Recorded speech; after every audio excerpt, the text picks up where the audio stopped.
Oh, shit. What happened? Uh, I thought I ended the stream. Nope, we're Nothing. live. Okay. Yeah.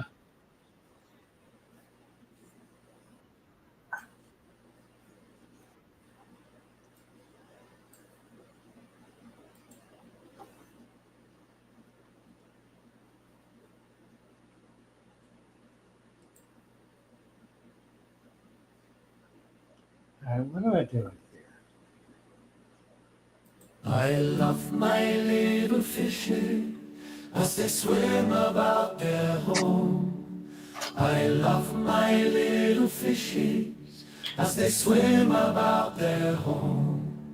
When the sunlight shines upon them and their colors begin to glow, I am drawn into a world where my heart longs to go.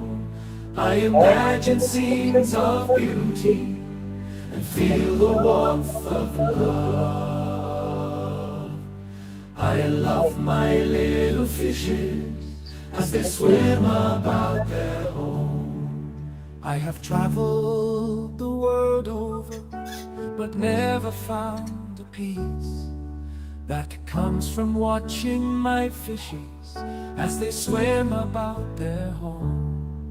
My heart is happy and I am content to sit and watch them swim. I will not be alone while these fishies are in my home. When the sunlight shines upon them and their colors begin to glow, I am drawn into a world where my heart longs to go. I imagine scenes of beauty and feel the warmth of love. I love my little fishes as they swim about their home. Hey, Dina. Hey, Father Fish. How are you? A lot better than I was Wednesday night. Oh, man. You were in rough shape. What did you say? I couldn't hear ya. I said you were in rough shape. Yeah, well, the flu had me down. Well, you're back. That's it. Nice to have you. Great to Hey. have everybody here. Hello, Yeah, it is. hello, hello. Welcome to Sunday evening fish fry, a show and tell with Dana and Father Fish. And we're just happy to be here.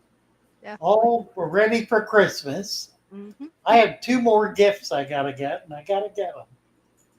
Hey, you're So doing better than me. I I'm haven't working started on- Christmas shopping yet. Well, my problem is I was gonna do it, and now I've realized I'm so backed up Yeah. that I'm not sure when I'm gonna be able to.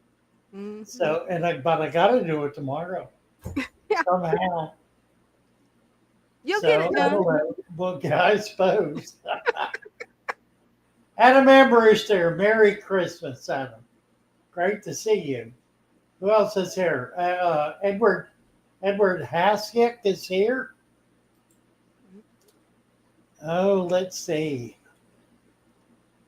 Joey Darware, Kim Minnie, O.C. Urban, Sailor Ed, William Cuevas, Michelle Moss. Hello, Michelle. Need to give Michelle a wrench. See if we can do that. All righty. Get her all wrenched up here. Save. Who else is here? A resident alien. There's Tommy is here. Andrew. Edward. Rob. 3G on Mattis Factory. Hail, hail. Hail, hail. Let's see now. I also got Joel Angus. You know, we had somebody up here and they went away. Hopefully they'll come back. Yeah. I just came over to bring them up and that quick they're going. Well, Rand, Randall Schuyler is here. We got a wrench. I mean, we've got a mic, and I think we got him. Think so. Are you there, Randall? Yeah, I'm here. Can you hear me?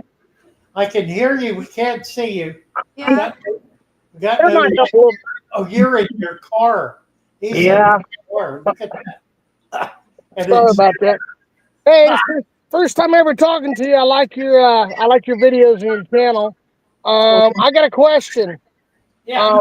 What do you think of the new upgrade on the Aqua Clear filter? Do you think it's as good, better, worse? Does the old media blocks, do they work in them, or you have to cut them down to size, or what? You're asking the wrong guy. I I don't I I use very little high tech equipment. Right. Very little. And none of my tanks have high tech equipment in them routinely. None of my small tanks, I should say. I do have canisters and in my biggest tanks, like 100 and up, I'll put a canister in. But for anything under 100 gallons, I use sponge filters. Okay, yeah, I use a lot of sponge filters. Yeah, Yeah, same here. They work just as well. I think they're better. They're a whole lot cheaper, Oh, yeah. That's for sure. and they do exactly what a more expensive pump does. Mhm. Right. There's really I don't see the benefit of spending $150 on a pump, on a filter, that you're going to have to then continue spending money buying cartridges. Right. You're going to have to take it apart and clean it routinely. You're going to have parts go up on it. I mean, it's a constant expense, Right. Yeah. Exactly. and I don't see the value of that. Mhm. I can buy a cheap air pump that will last 10 years or more, a sponge filter that might need to be cleaned once or twice a year.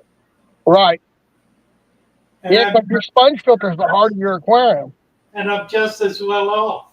Mhm. Yeah, because your sponge filter essentially is the heart of your aquarium when it comes to the bacteria. Well, no, the substrate is. Mhm. Right. My bad. I'm talking about the bear tanks. Uh, I don't do bare tanks. yeah, that's true. I have no bare tanks. Yeah, I don't have any tanks without substrate. They a lot of them have the sponge filter, and some of them have the aqua clears. Although I would dare say still more of a fan of the penguins, just because they're such a more easily to restart filter. They'll start 95% of the time, restart. But I know that on the aqua clears from some of the other couple channels that I watch, they've went through and I guess they've got a bigger pump on them now, and the basket is different to where you can literally put the media into the filter sideways. I'm Mhm.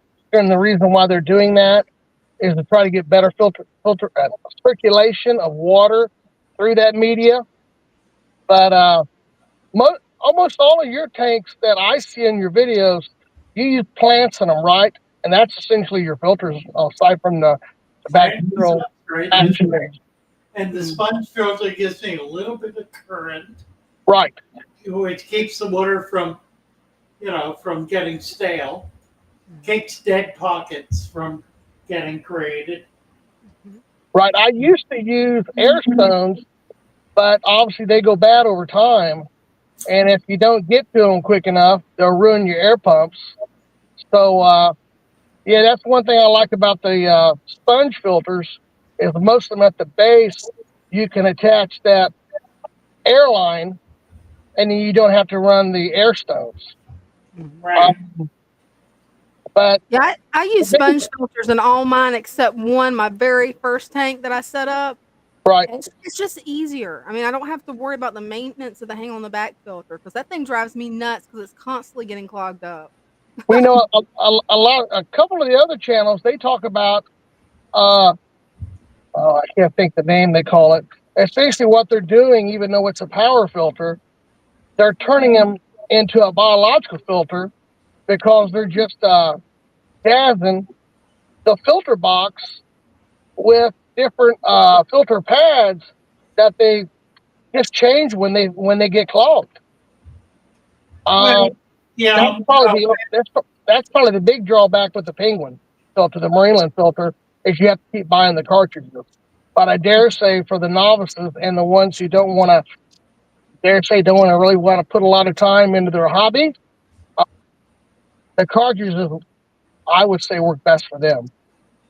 But no, what'll work best for them is a dirted substrate right, because it's a one-time expense, right, and there is no expense after that. right. That's why I'm 54 years old and I've kept tanks over 40 years now, I would say. That's probably about right. And one thing I'm still big on, as long as they're properly maintained, I think they're great.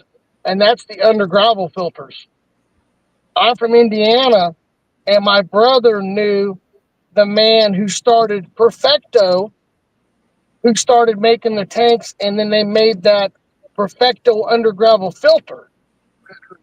Well, since I'm a member of the Circle City Aquarium Society and I go to the other auctions in the other clubs in the surrounding states, I've always got my eye out for those Perfecto under gravel filters. I think they work great, but you have to do your regular water changes, and ever so often you have to clean the substrate sometimes. But I think they work great. They I never operated with air stones. they do not work. They do not work as great as a dirted deep substrate. Okay, They simply don't, right. Okay, because ultimately you have to clean them. And Yeah, and with my deep substrate, I never have to clean them. and when you clean them, that means you have to break the tank down completely. right. Well, the one thing I did to where I didn't have to break them down completely is I would use the power heads that cause enough lift on the tubes that it would pull the detritus off the bottom from underneath the plate. That's what I would do. You're putting it right back in the water column. Right. Yeah. And that's the problem with the underground filter. There is no difference between the biologicals in the water and the biologicals in the substrate. It's Okay. the same stuff.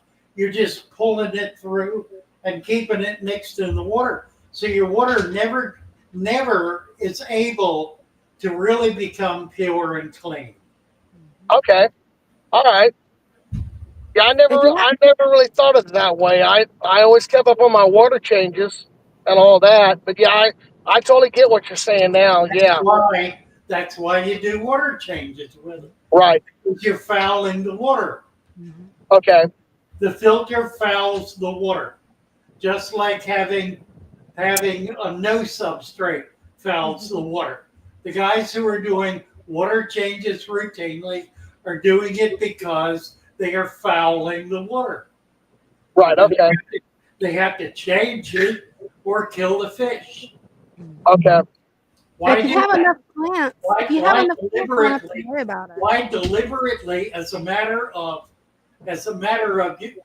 your methodology for keeping fish, why deliberately foul the environment that you're forcing your fish to live in? Why do that if you don't need to? Okay. All right. And here's the thing.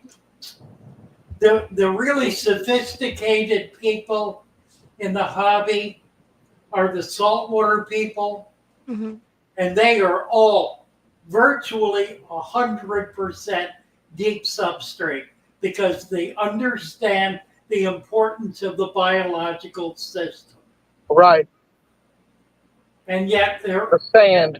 I blame I blame the big box stores Right. and the manufacturers for insisting on using a system that is short term, that does not maintain a healthy environment, that requires constant maintenance in order to be able to try to keep fish alive, and that ultimately kills fish and does not allow plants to thrive more than 6 months to a year tops.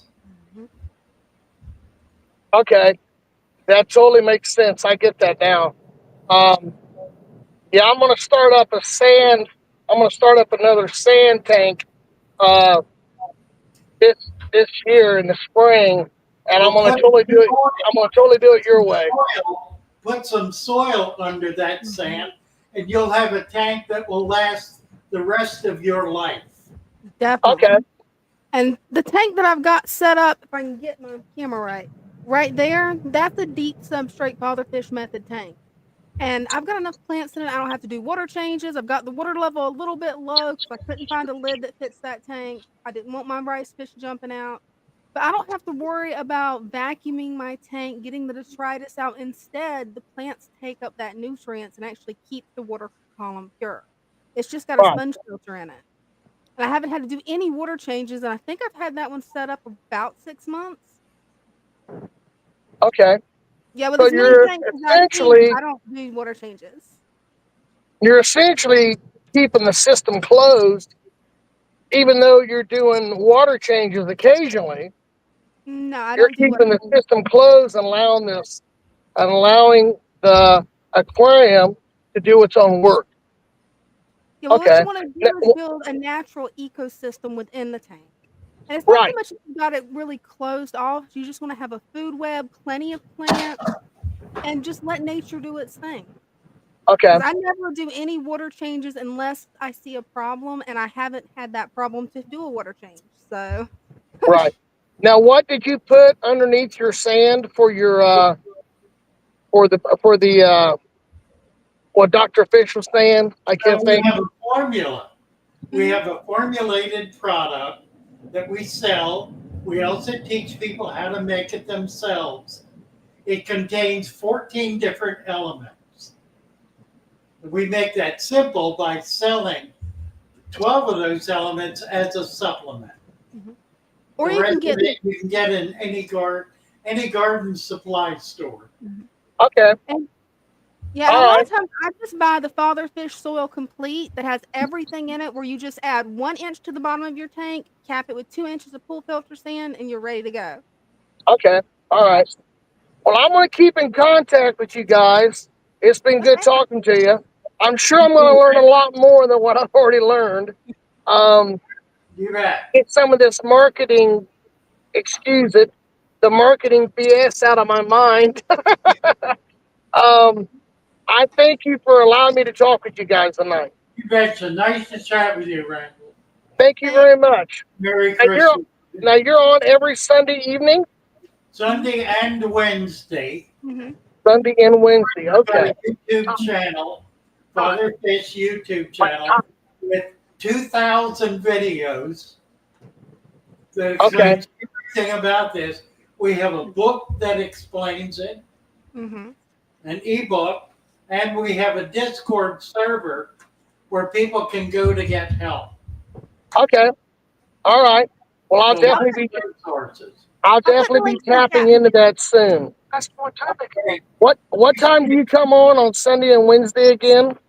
6. Yeah, 6 o'clock Eastern time. Mhm. Okay. All right. I appreciate it very much. Where are you located? I am located 20 miles east of Indianapolis, Indiana. Oh my, okay. And it's dark there. Oh yeah. Wow. Oh yeah. Nice to meet you, Randall. Yeah, when I got into fish, tell you a real quick story. Maybe you know them, maybe you don't. They're retired out of the business now. There was a man who had a store uh, we were born in 70, me and my twin brother. He's 15 minutes younger than me. And when I was about 10, 11 years old, there was a store in this flea market building. You know, the flea markets used to really be big. They're not so very big anymore. Even they're not even exist in some places in the country anymore. But this family, they had a son who went to Guam back in the 60s. And back then, there wasn't a lot of tourism going on. There wasn't a hotel row built. It was pretty, a lot slower than what it is now. Primitive, I guess you could say. Well, he made the comment. He said people got the island fever and they wanted something to do, which that's easy for me because I'm an outdoorsy person and I like talking to people and all that. But he said he registered with the University of Guam and took some biology courses for enrichment, and he took some animal behavior courses, and he also took some saltwater courses. I can't remember what the exact name of them was, and he learned how to scuba dive and all that. And his name was Roger Apple, the Apple family. I don't know if you ever heard him or not, but super nice people. And I remember back in the 70s, we walked in the store the first time, and he had all the saltwater fish back then that I never seen any saltwater fish that nice back then that I can remember. Aside from his place, he had the Koran angels, the emperor angels, the pygmy angels, bicolored angels, all that stuff. He had a big green moray eel that he used. He put the tank by the one opening inside the building. It would just suck the parents with their kids into the store. And he used to ship fish all over the country and all that. And then eventually, I think we were 6 or 7 years old then. And I asked him where he learned this stuff. He said he was in the Air Force at the University of Guam. That's where he took his courses and all that. Wow. But when I got to do my second hitch in the Navy, I called for my orders to see what I could get. And they offered me Hawaii and they offered me Guam. And I said, well, I want Guam. They said, well, you got to wait 24 hours before you can sign to get the orders. And I said, I just need 24 seconds. And so the next morning, I called up the office that was on the East Coast all the way from San Diego. And the guy was a little ticked because he said, I've not even got a drink of my coffee yet. You're already calling me. But I went over there and learned a lot. Got out in the outdoors with everybody. Wound up getting married over there to a local girl, and I'm a fish addict. There's no doubt about it, and I love the hobby. I was getting ready to build a house, but that's gone on hold for a minute. Trust me, it's going to have a fish room, a big fish room, and I just love it. But I thank you for being able to talk to you tonight. I'm a little long-winded. And I'll be back in touch with you guys real soon. Take care. Happy holidays to you, and hope 2025 is a little bit better than 2024 at least. Amen If I to don't that. talk to you till the new year. Thank Bye. you very much. Thank you.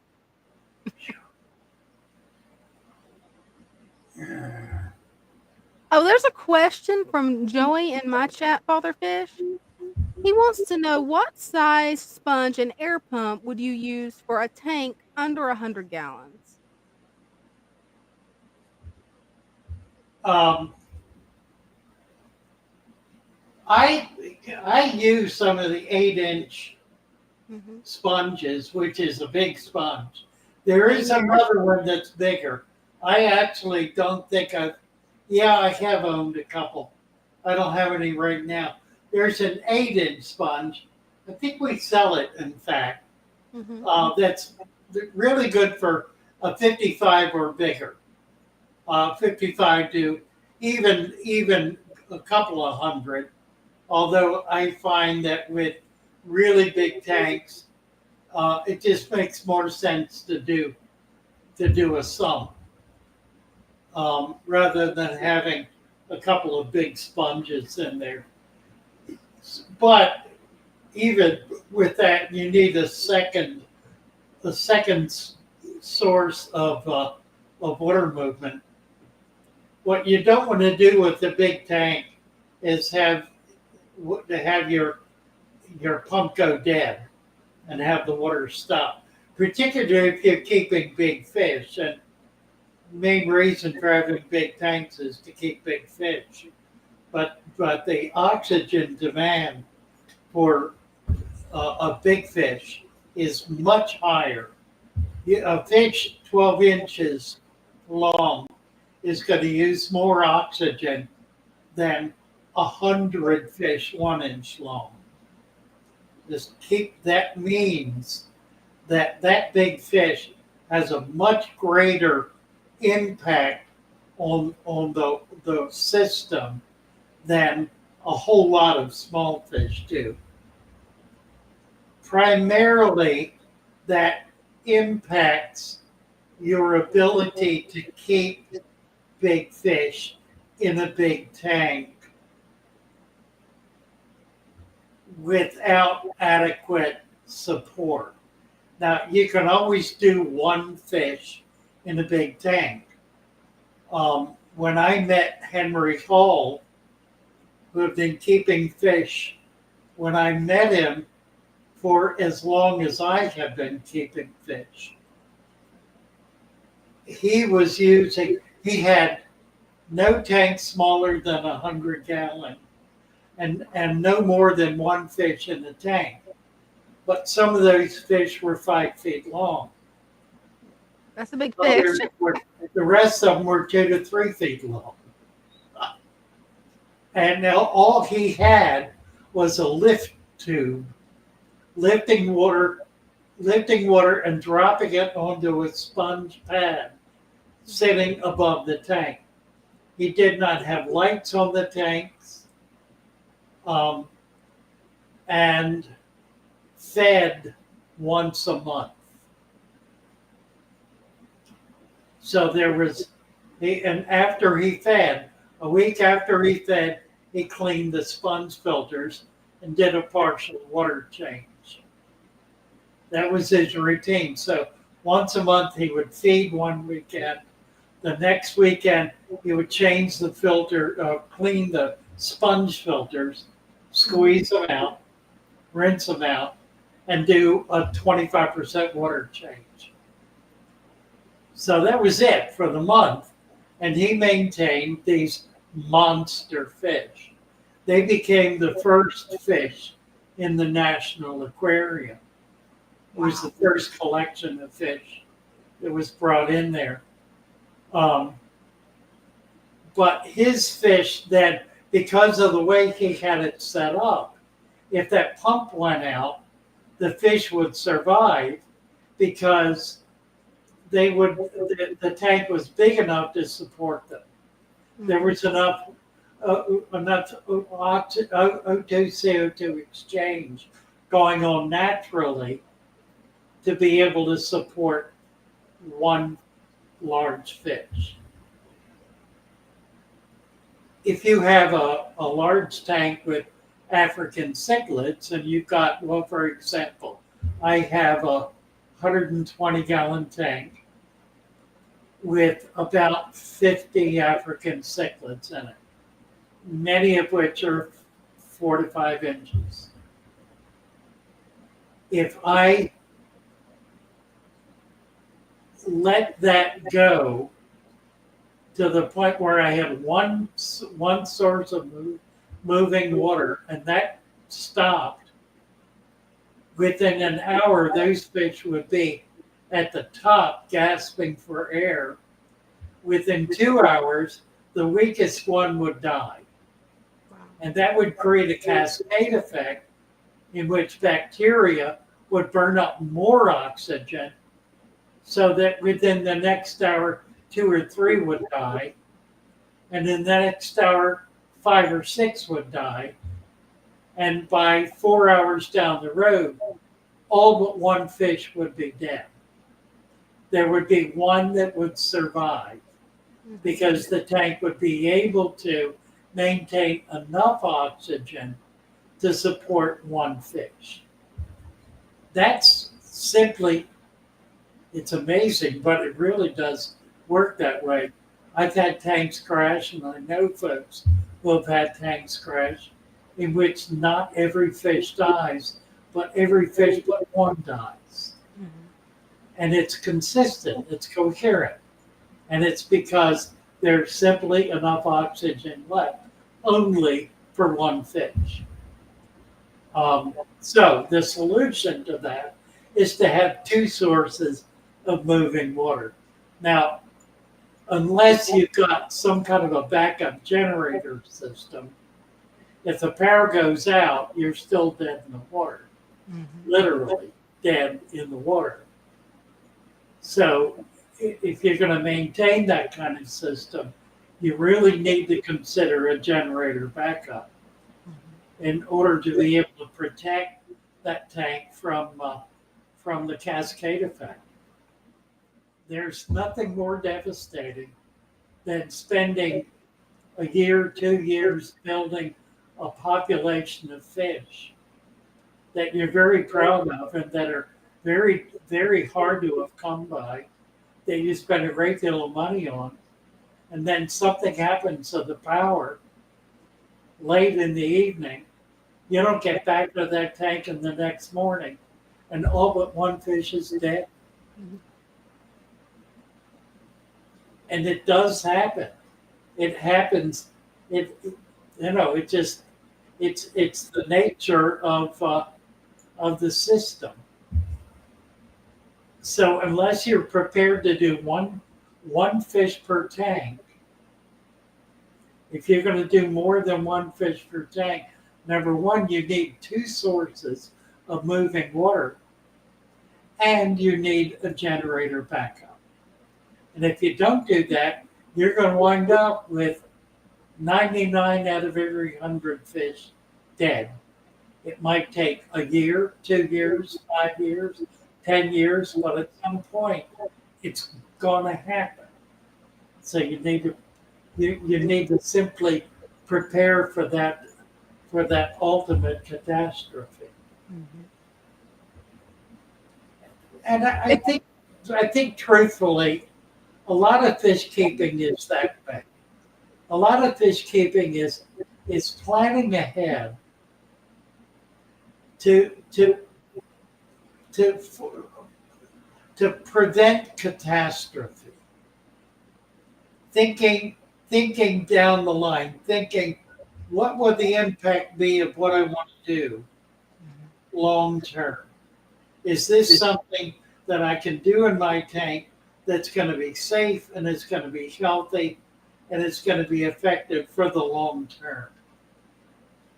If you think in those terms and you're acting in those terms, then you're doing everything in your ability to prevent long-term catastrophe.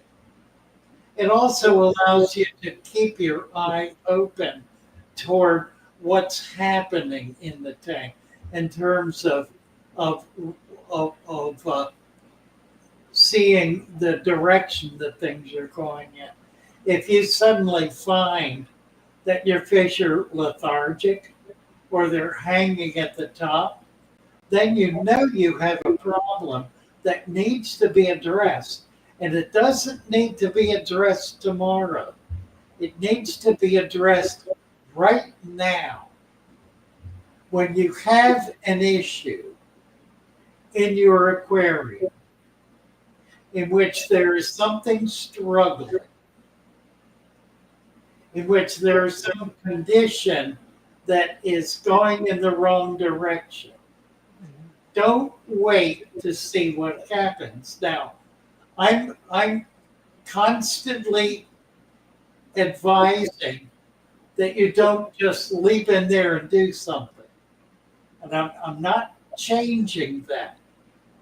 What I am saying is that when you see something, you need to focus on Mhm. it.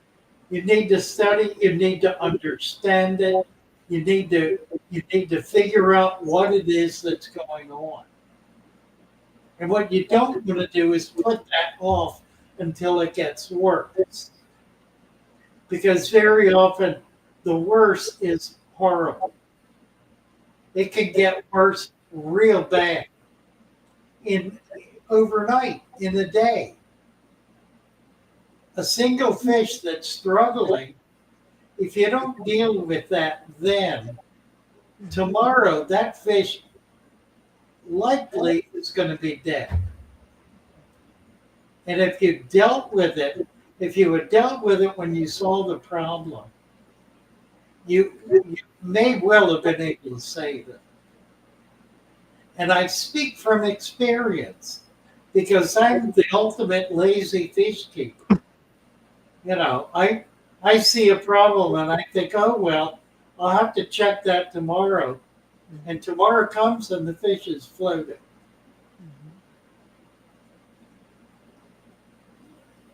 If you see a problem, don't jump in there and just throw things at it, but sit down and look at it and study it and understand. Get on Discord. Talk to somebody on Discord about it. Get some perspective on what's happening. In other words, deal with it. Don't just shrug it off and say, well, I'll get back to that tomorrow.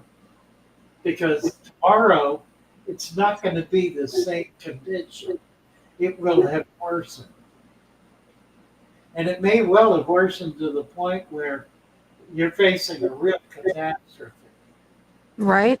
So, word to the wise. And speaking of problems, on my channel, a messenger with a message has a question. My hang on back filter has recently lost its power. I've cleaned it out and I've even cleaned inside the pump, but it's really slow. Any ideas? Yeah, get a sponge filter and hook it up because they don't slow down. Right. You know, they don't go bad, they don't break, they don't get dirty and quit working. And they're a whole lot cheaper.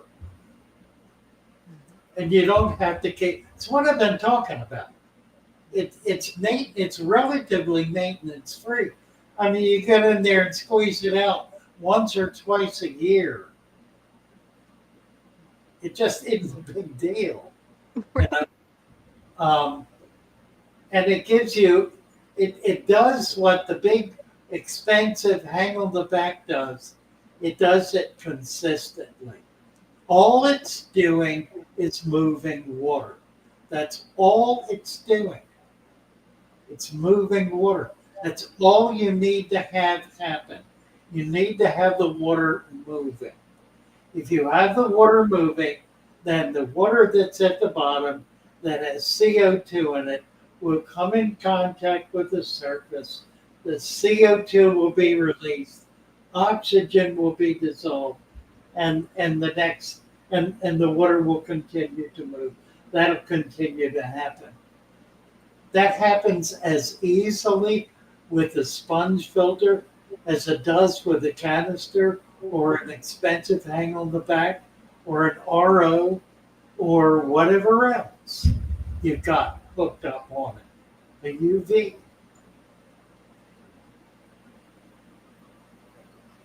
The only thing a filter does, or the most important thing a filter does, is move the water. That's its single most important function. It does not need to move fast. It does not need to swirl around. It can move very, very slowly. That's perfectly adequate. The air it will move at the rate of the air bubbles bubbling to the top if you're using a sponge filter.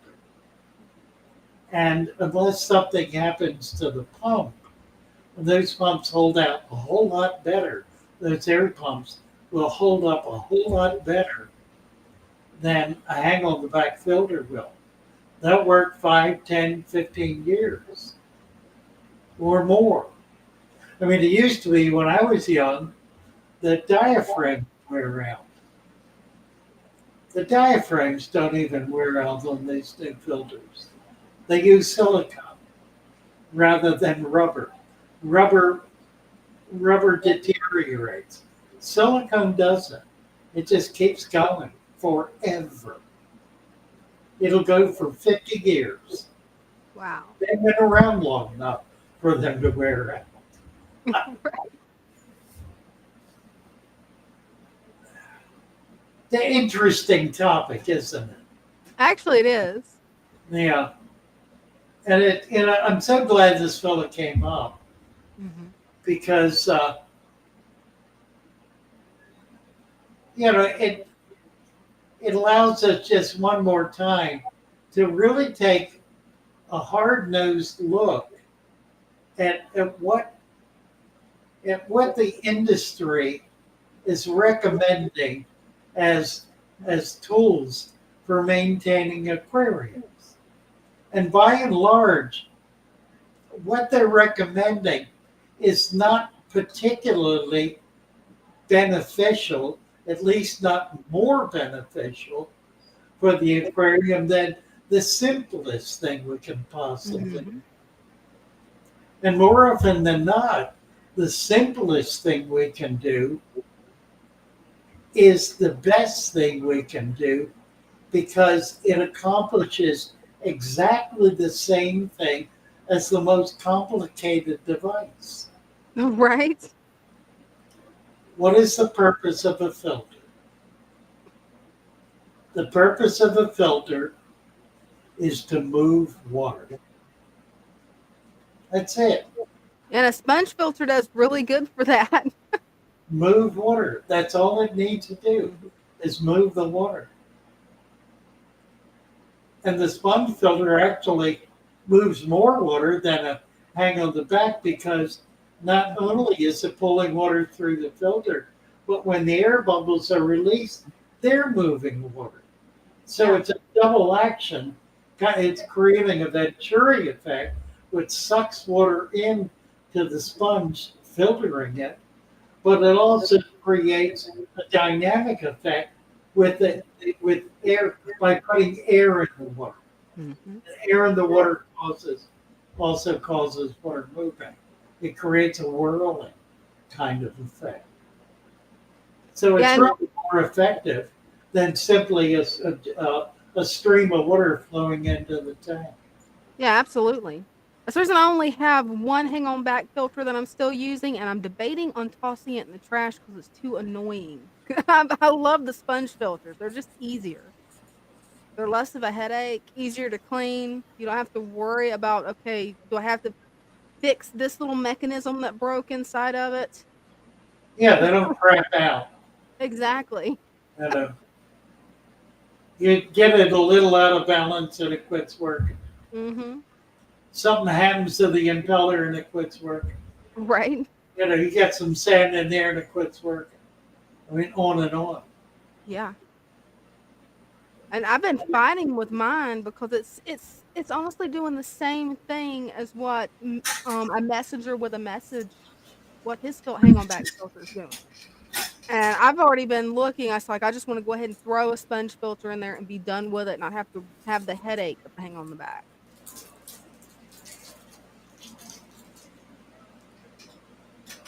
All right. Let's see where we're at there.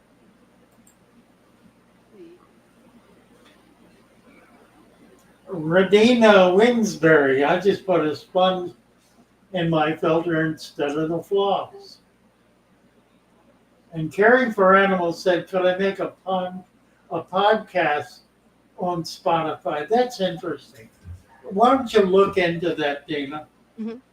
I will. See if we can do Spotify. Hey, I'll look into it. Darware, how do you feel about the coarse sponge versus the fine sponge? Really good question, Darware. I prefer the fine to the coarse. I've used both. I find if you're going to use a filter in a pond, you need to use the coarse because the fine will simply clog up within the first 2 days. but I think the fine does a better job in an aquarium than the coarse does. There is a polishing effect that a sponge filter has in an aquarium, and by polishing I mean water clarity. The sponge filter, a fine foam sponge filter will it'll filter down to a micron. Oh wow. It'll filter so fine that that it'll actually clear up clouded water, whereas the coarse will not. A coarse filter in an aquarium is not going to clear up cloudy water.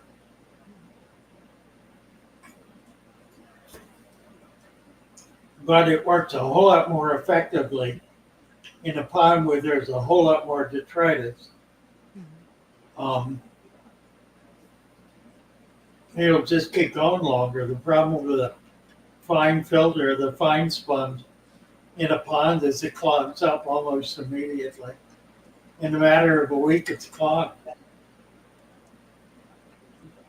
Whereas the coarse is not. So, it's an application issue. There may be application in an aquarium or in a vat, for example, where the coarse is going to be more effective for you. You have to evaluate what your goal is and what you really want it to do. Now, I don't do air stones. I take that back. I have one. I have one air stone working in my 120 along with a canister. And the air stone is a pretty strong pump. It's putting out a curtain of air bubbles. I have a lot of Africans in there, which are highly oxygen intensive. So I feel like I'm hedging my bets with the air curtain. I also use the adjustable ceramic stone it's a threaded device that is modular, and it has. I have to get one and show you. Yeah, I haven't seen one of these. It's a modular piece that has as many sections on it as you want, but they're little rings that screw together, and by unscrewing them a bit, you increase the flow between the rings. They put out. They don't clog. The benefit of them is they don't clog, and you can do a huge curtain of water with them. Wow! I can't get. Well, you can maybe see it. Hey, maybe. Yeah, because I haven't seen this type of filter yet. Can you see the white in that far tank? Yeah, the one at the That's a curtain of air. Wow, that's some air. That's some water From one of those ceramic adjustable air stones. Wow. It's a huge amount of air. Yeah, it is. How large is it? A couple of inches long. Oh wow. 2, maybe 3 inches. You can add to them, make them longer. That one's about 2 inches.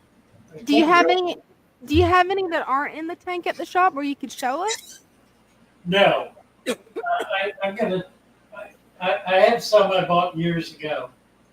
I don't even know if they're available anymore. That's really neat. I'll see if I can locate them. Yeah. I'm sure they are. I mean, it's something that was developed for commercial application for fish farmers. That moves a lot of water. It does move a lot of water. Mhm. Let me get to Matthew Plowden's question here. Mhm. Wondering if the dwarf brownie are less hardy fish. Well, yeah, here's the problem.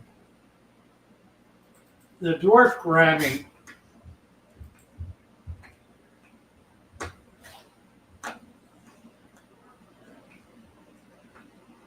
how can I do this? Dan's Fish, about 2 years ago, did a research project, a lab-based research project on the dwarf brownie. And he discovered that they all come out of the Far East. Nobody in Florida breeds them. They used to, but they don't anymore. They all come out of Thailand and the Philippines, primarily Thailand and the Philippines. And they are infected with a virus. And the virus kills them within the first year of their life. Yeah, that's what happened to Oh, mine. 100%. Mhm. It's a 100% deadly virus. It's a pitiful virus. I mean, it's Yeah. horrible. Mine had it. There is, and the difficulty, the reason it's happening is because they do not ship females. And the reason they don't ship females, really, it's not because they don't want anybody to breed them. It's because the females don't sell. They don't have the color. And they're sold for their color. It is possible there are some farmers, some Florida farmers and others who have been able to order shipments of females, which they have been able to spawn and save the young. They spawn them, they pull the eggs, put them in a totally new environment that does not have the virus in it, and then are able to raise those and develop a healthy strain. And That's good news. That works. The problem is it's a relatively cheap, very popular fish. So to make it economically viable, they cannot simply produce small lots of a few thousand fish and be able to make it financially worthwhile. Yeah. I mean, the reality is the farmer makes less than $1 on those fish, more like 50 cents. Mm. So unless he can sell tens of thousands of them, it's not worth his while to raise them. Yeah. And the market is structured in such a way that there are only a few major wholesalers that even buy from the Florida market anymore. The West Coast wholesalers, jobbers don't. They get everything in from the Far East. Everything, 100%. So we're kind of stuck. Right. The Philippines and Thailand are not going to clean up their act, mainly because they can't. They don't have the quality control over their product to be able to clean it up. But most of the farmers are small operation farmers. Now, by small, that I don't mean ma and pa. I mean I do, but I Mhm. don't mean hobbyists cranking out a few hundred fish. I mean a farm that's producing 100,000 fish of a species in a Mhm. season, and producing maybe 3 or 4 fish, um, making a decent living. But that's the nature of the population, and there's no attempt to be able to do anything about ensuring the quality of those animals. So I don't know what the answer is. I think ultimately we have to stop buying those fish. Right. To do that, there needs to be general knowledge and understanding about what the issues are, and nobody's telling the story. I mean, Dan did the work on that 2 years ago, and it got exactly nowhere. He promoted it, he put it out there, nobody picked it up. None of the major publications, nobody in the industry picked it up. They don't want anybody to know about it because it'll disrupt the chain. Even though the chain is corrupted Right. by this disease, they don't want the apple cart turned over because then they would have to do something else.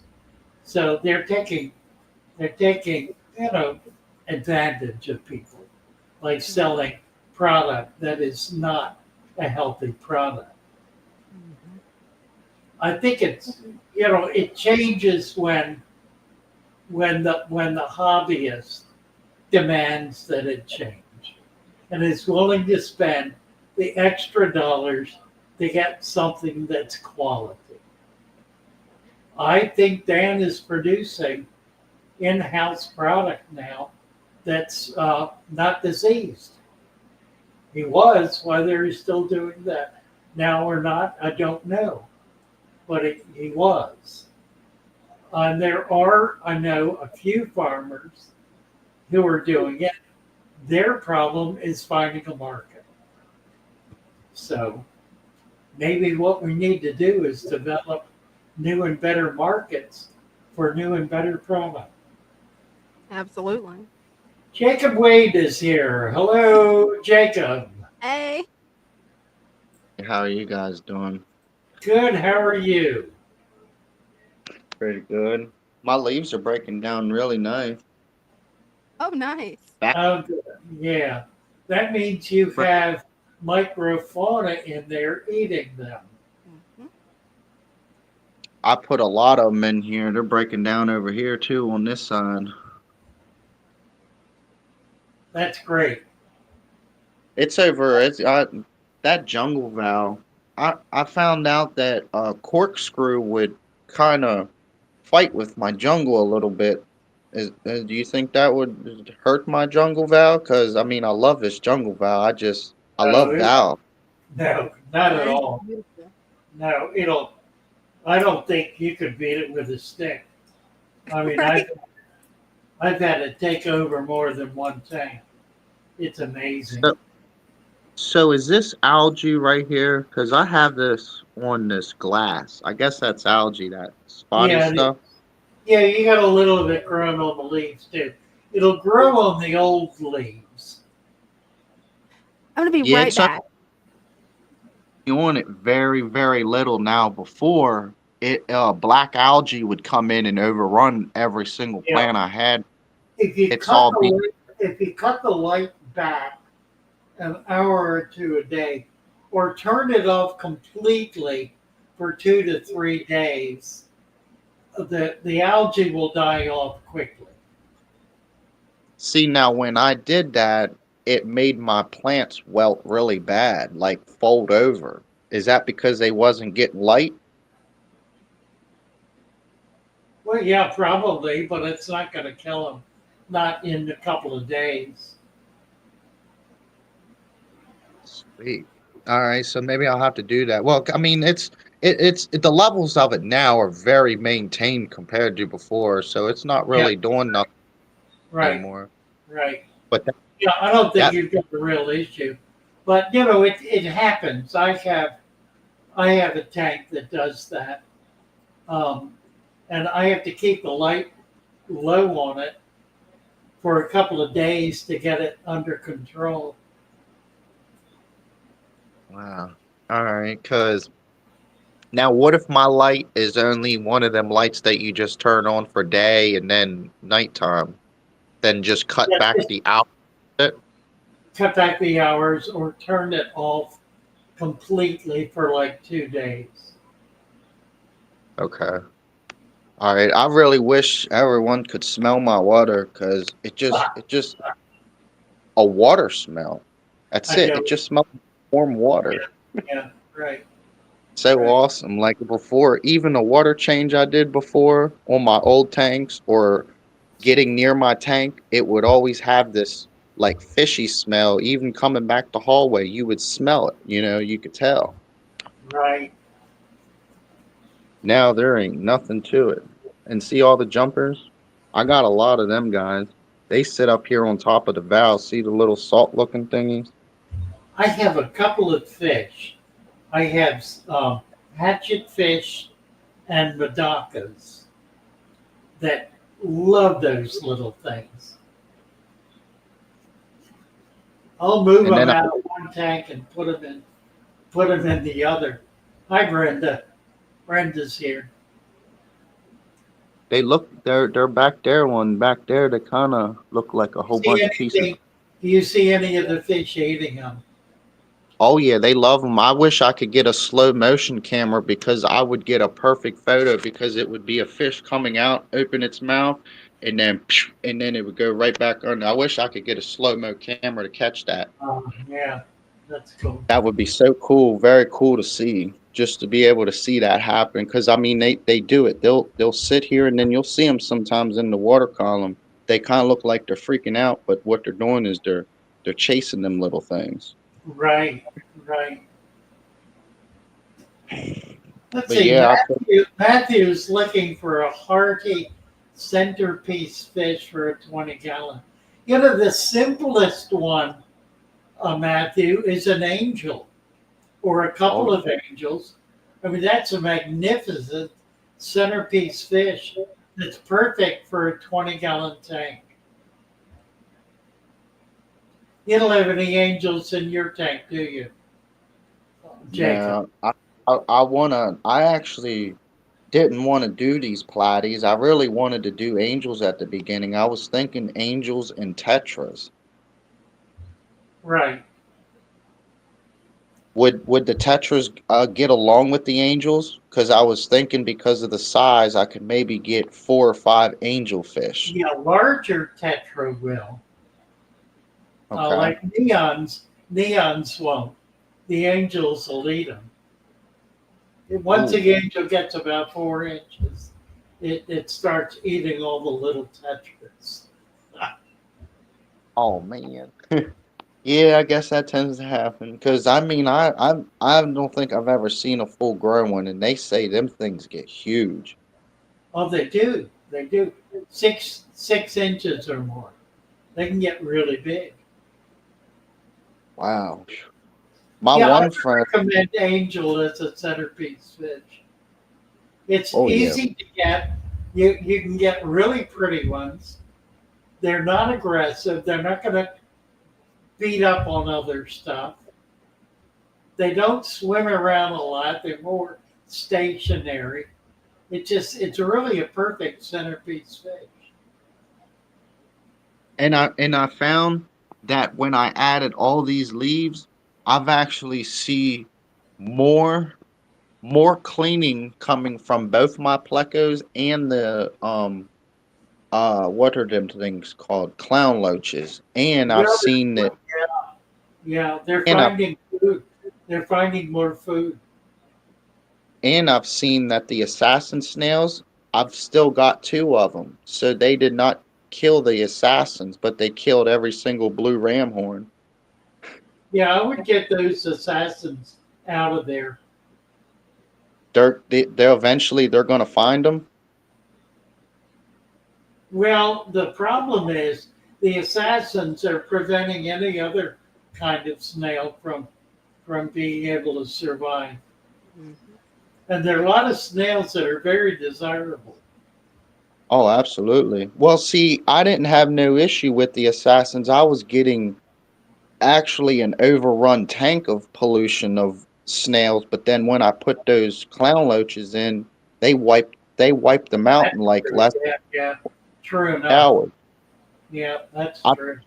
I woke up and I said, "What in the world? How'd I lose all my snails?" Right, right. I I Assassin learned, snails will do it. Yeah, oh it's true. yeah, I learned the hard way, I guess. Right. Yeah, I inherited an assassin snail from a Facebook tank. I got a tank off Facebook Marketplace, didn't know it had an assassin snail. Yeah, it killed out all the snails pretty quick. Yeah, I'm with Adam. I need a 3G angelfish fix as well.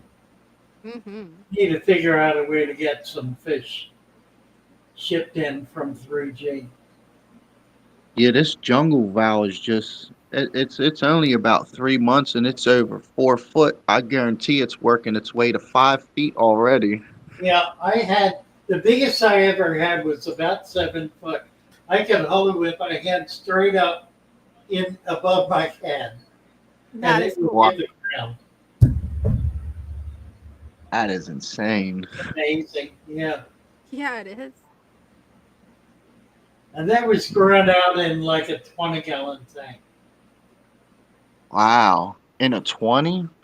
Wow, that's Stan Pittman. Hey, Stan, how are you? one question. So on my Dalmatian Molly, see how the one eye he's got the normal black in his eye? Well, if you look at the other side, it's more like a foggy gray. He could have had an injury. See, because he's just moving too fast for me. I can't Yeah, probably it's an injury. see how it looks like a cloudiness. Yeah, yeah. It looks like we got 3G. 3G is here. Let me get 3G up, Jacob.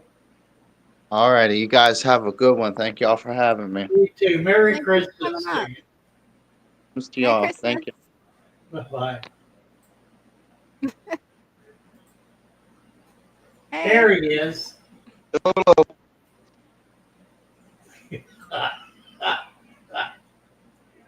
Still waking up, I take it. Blankles. He's still talking funny. Well, I'll just show the fish and I'll shut up. Well, you can, yeah, you can talk. It's. I think maybe you need new mic. I tried with my headphones and it had earpiece, but that didn't help. I think it's the mic. Look at that pearl scale. That is such a pretty fish. Yeah, it is. The pearl scales are my favorite.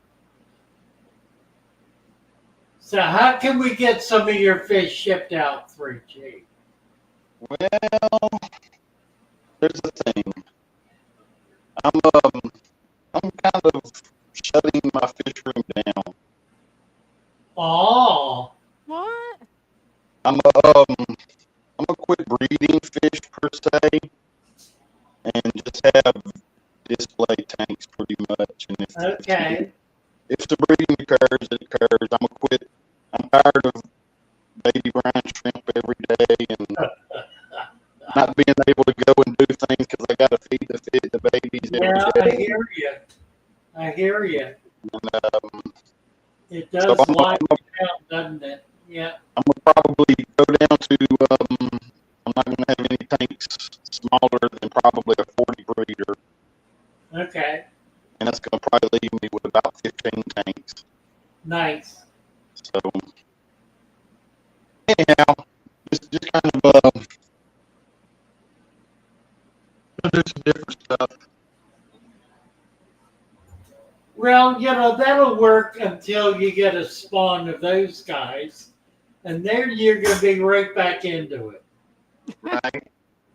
And I'll show you my glow angel. It's looking really nice. When I get a spawn of those, I'm sure that Oh, cool. Really? will Wow. change my mind. Yeah, right. Here's the parents of all those ones we were just looking at. Ah, right. Those are beautiful.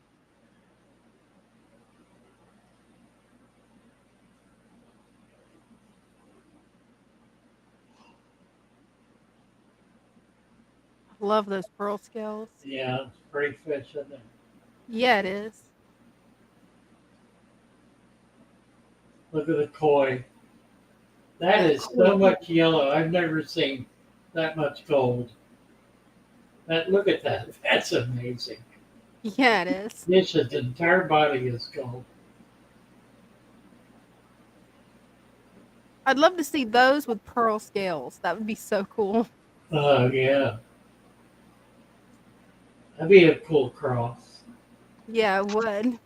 Here's the blues. Well, the blues are pretty too. No, these are the Bulgarian seal point.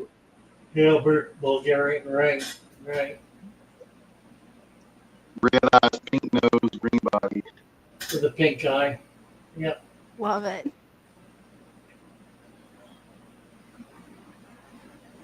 What is that plant? The orange one? The rust colored one? Right here, Yeah, what is that? that is a tiger lotus. That's what I thought. I've never seen one do quite that. That's an unusual leaf pattern. Huh, neat. Yeah, it is.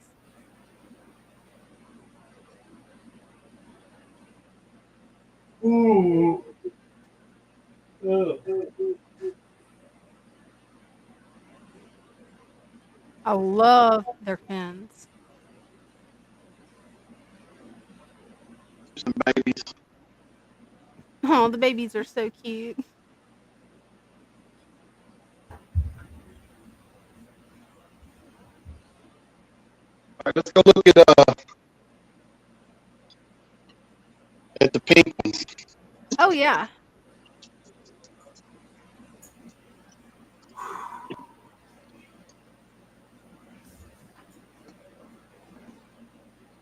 Ooh. Oh my. Ha. Oh, those are gorgeous. Ha. I know my husband's watching this. This is a hint for the type of fish that he could keep. So that's the glow. Yeah, the two to the left or my left or whatever. Right. One is Those a are. three color, has the black, a dark red, and then the pink. This guy. Yeah. Wow. Oh. It's different, isn't it? And Yeah, this it one, is. this one has pearl scaling. Kind of hard to get. Oh, Oh yeah. wow. A pink pearl scale. That. How about that? Oh. And it does have, that pearl scale does have one little red dot on his forehead, which others are going to block it. Oh. Yeah, I see it. It's a 40 breeder.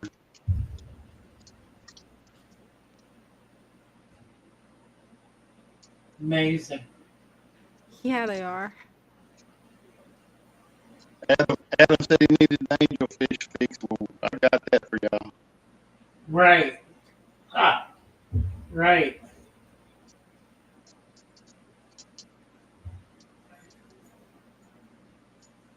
Those are some pretty angels, too.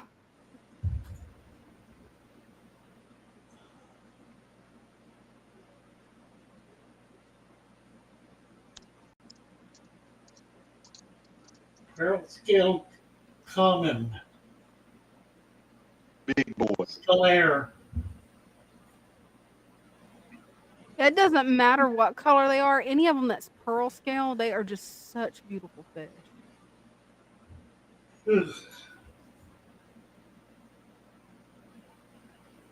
All right. Well, I guess I'll back on out of here. Thank you, 3J. Nice to chat with you. Yeah, Thanks for having coming me on. up and putting up with my mic. Take care. Merry Christmas. Merry Christmas. y'all. All right, Osceola Llewellyn is here. Hey, Well, I'm not sure how much you can see. I'm out at the pond and cool. was doing some nighttime peeking at the fish, Oh, how nice. but I don't know if it's going to translate for you guys. Anywho, I just wanted to say hello. This is rainbow shiners and white clouds. There they are. Yep. I don't know if you can. So we can see them.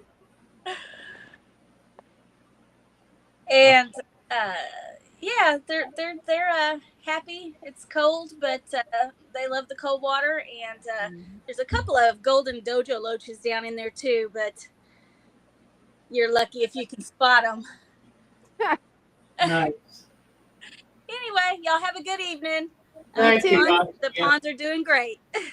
Wonderful. Always Merry glad to hear Christmas. that. Merry Christmas. What are we doing?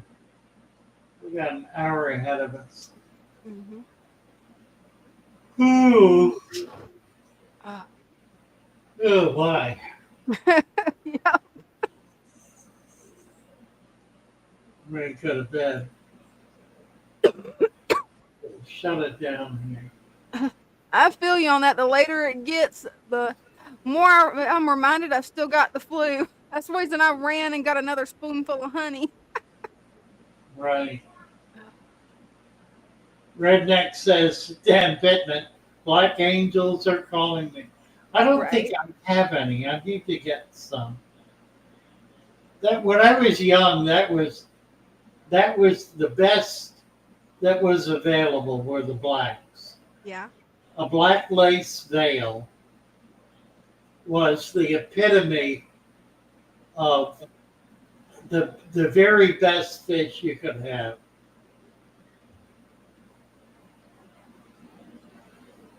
Did you ever think there would be neon glow pink ones? Oh, heavens no. That's interesting. I was expecting more green than pink. That's Yeah. wasn't bad. I mean, it's unusual. Yeah, they're definitely unique. You know, Adam had a black lace that was aggressive. Ooh. Ugh. Was it Kimco said the black one was waving at everyone? Yeah, it is. The color's cool, isn't it? That it is. Those clothes. I Now, love what I that. did not particularly like was the glue bettas. Yeah. That just didn't. It did not impress me. Mm-hmm. Mainly because I think the betta is so spectacular anyway that it really was not as remarkable as well. For example, some of the bettas that Christian has raised. I mean, you know what? I've got one in a jar. Let me go get it. Yeah. And bring it here. Yeah, go get it. It's remarkable. Yeah, Christian B's got some beautiful bettas. He sent me 3, all of them. Actually, he sent me 4, 3 females and a male. All of them perfectly healthy, beautiful colors. Bear says, Dina, your cup reminded me. My husband snagged up my FF sticker to put on one of his guitars. Okay, that's pretty cool. And Fishcape says, love my rice fish. Oh, me and you both. I can't wait till they actually start breeding. So far, I've only gotten 1 clutch off of them, and that was by accident when I first received them. So hopefully this spring, I'll be getting some more baby rice fish.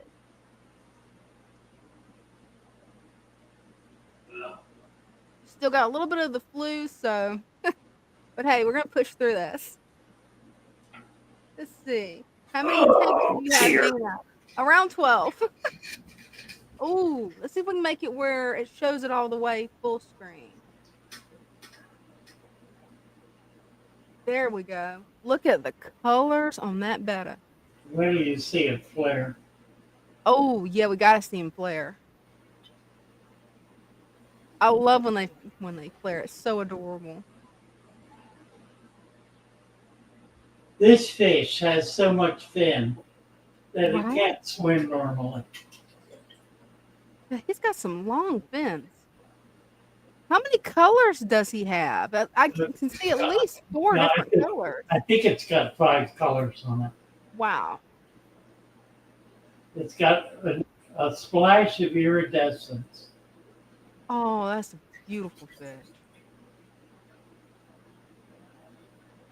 Let me get the plant out. That might help.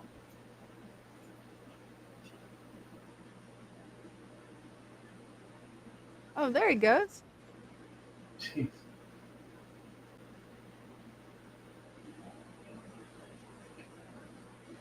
It's got so much fin that he can't sit upright.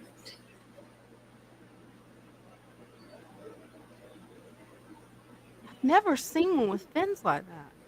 Isn't that incredible? It is.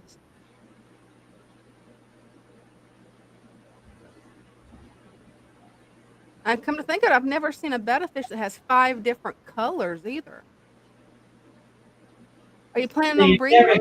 Yes, he's got a serious swim problem. It could be bladder, but I don't think it's. I mean, it might be. I think it's finnage.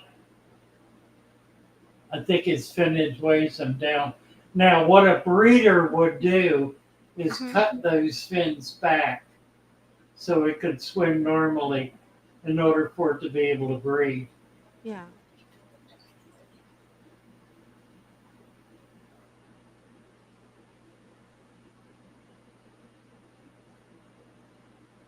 I just can't get over those colors.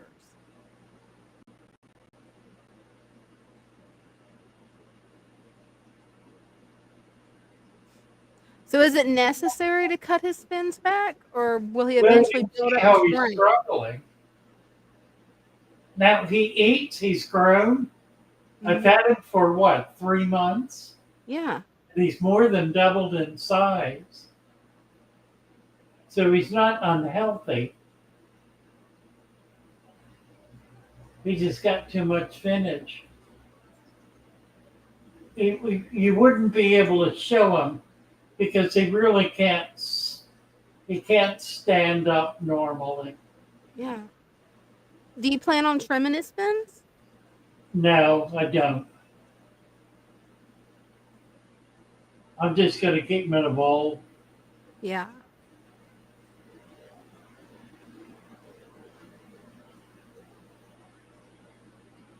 I've never got the seen a bowl better floating fish in a warm tank, so Mhm. I've had him with other fish, and he's actually done fine. Oh, wow. But he stays down on the bottom. Mm-hmm. Bear asked on my channel, what can you do for bladder issues? Nothing. Yeah, that's what I was Sometimes it's bacterial infection, and if it is, you can treat your bacteria, and garlic can help with that. But usually, the problem is there's a very tiny duct that goes between a muscle, the breathing apparatus, and is run muscularly, that goes to the bladder. So they can open and close that to let air out or bring air in, and that can be damaged. And if that's damaged, there's nothing really to be done. Yeah. It's a microscopic, essentially a valve duct. so you can't really fix it. If it's a bacterial infection, sometimes it can be treated, but more often than not, there's really nothing you can do.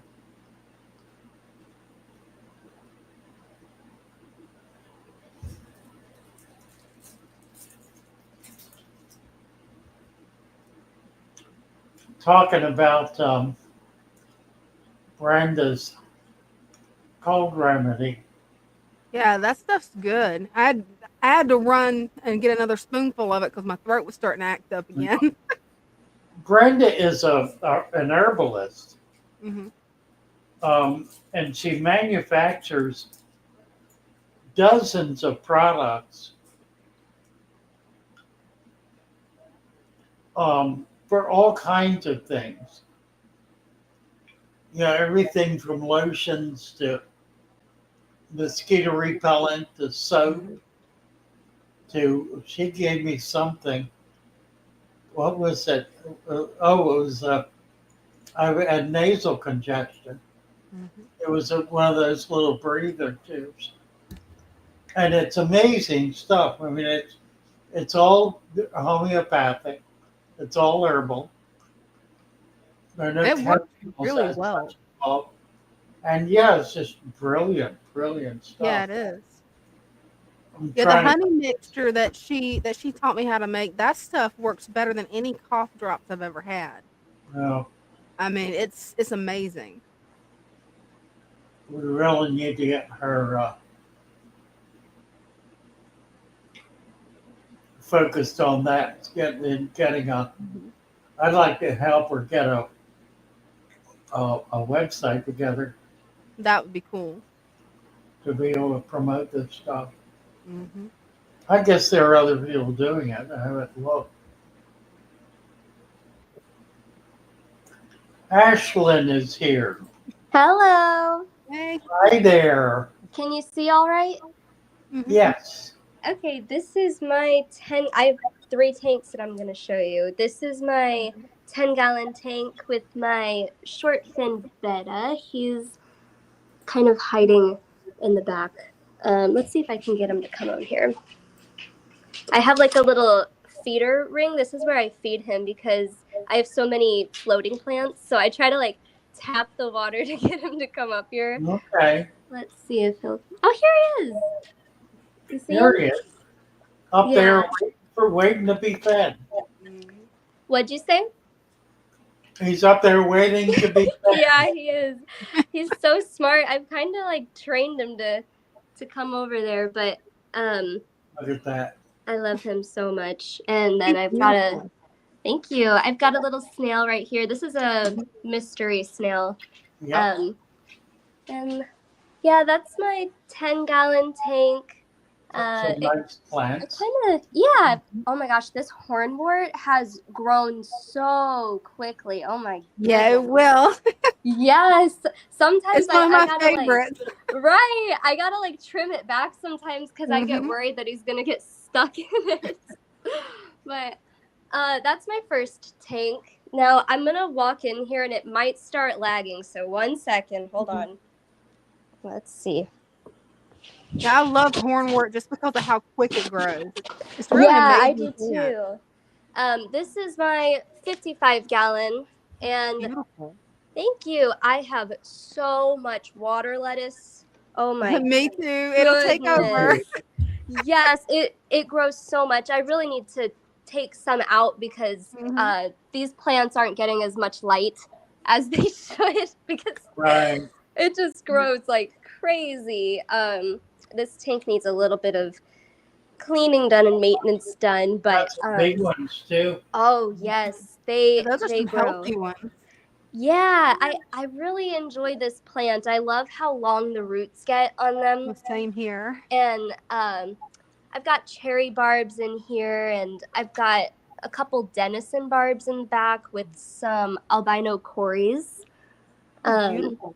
Thank you. I've been trying to get the cherry barbs to breed, but I think what's happening is I think they are breeding, but I think they're probably eating the babies because I Fertilizing the have eggs. Yeah. Yeah, exactly. I have a third tank that I use as a quarantine tank, and I put some water lettuce from this tank in there. And then I was looking in there the other day, and I saw a little fish fry swimming around. And I'm like, how did you get in here? They're very But yeah, yeah, yeah, build a food web in there, yeah, and that'll protect the eggs and babies. yeah. Yeah, I'm well, definitely considering doing that and hoping because I really want them to be able to survive without getting eaten. But yeah, I'll go ahead and show you my quarantine tank that has the baby in it. Well, it has two babies, but you probably won't be able to see the little one.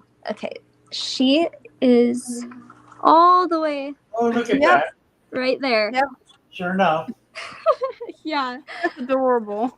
Oh my gosh, I love her so much. And there's a really small baby in here, but it's almost like transparent, so you won't be able to see that one. But yeah, I've got some floating plants in here as well, and love my floating plants.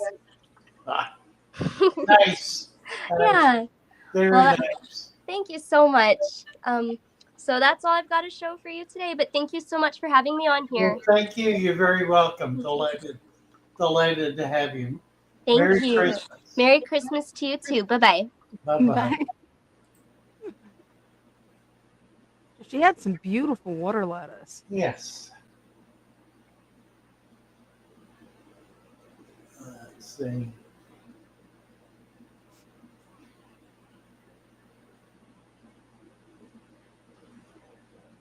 A bad mic. I think it's a bad mic too. Regina's saying. Let's see. I need to jump down. I'm way behind here. Somebody said something up here about the ebook. I missed that one. Let's see. No, probably won't be able to find it. No. No, I'm not going to find it.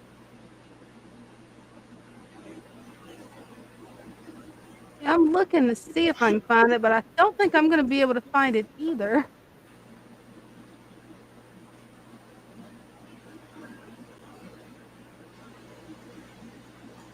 No, Dark, it's not the jar. He was doing that. I had him in a tank, and he was doing the same thing. He just has too much spinach and may very well have a bladder problem on top of it. So it's probably a combination of things. He's just so spectacular. Yeah, he is. Let's see. Yeah, Dina is trying to get to 1,000 subs. Where are you now? I'm at, let's see, 779. So getting Well, close. we can get 21. Let's get you to 800 tonight. That would Let's be do that. awesome. We need 21 people to sign up on Dana's YouTube channel. Post the link. Let's get it up there. And let's see if we can't get 21 folks to click on, get over there and click on it. We need to get her to 1,000. If we can get her to 800 tonight, then we'll just try to do 25 a night increments till we get there. We could get there, in the month of January if we work at it. Yeah, that would be great. Click on their link, please, and let's see if we can't get this thing rocking and rolling here. Thanks, guys. Many of you are already there, but I'm sure of the 73 who are here, I'm sure we got 20 folks who are not yet. So let's do that right now. Valerie just signed up. Thanks, Valerie. Come on again. sign up, come on over. Here's Cam. Cam just subscribed Thanks. too. Keep going, guys. Let's get it done. Let's get the 21. Get her to 800 tonight. Who?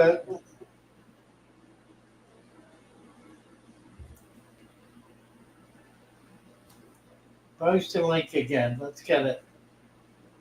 Let's get it up there. So all you gotta do is click on that link and then click on subscribe, hit the bell, and come on back. Yeah, I definitely appreciate it, you guys. Need to make this happen.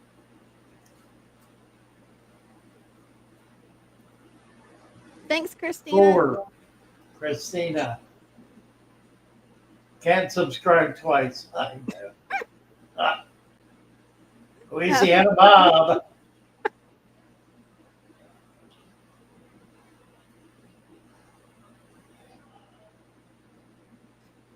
Yeah, we need a big push to make this happen.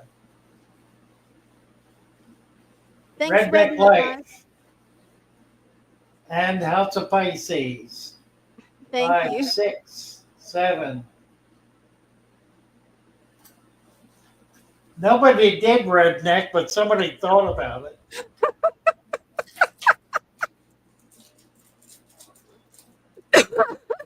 You just had to mention it, didn't you? Radina.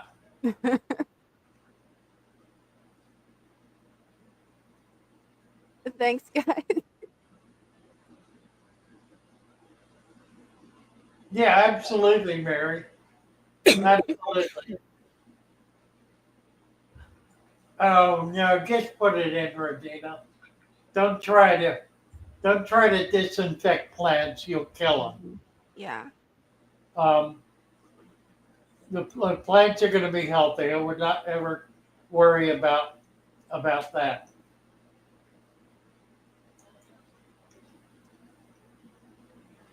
And that's so hard to hear, Minotsky. Just some nice job, Minotsky. Thank you. Thanks.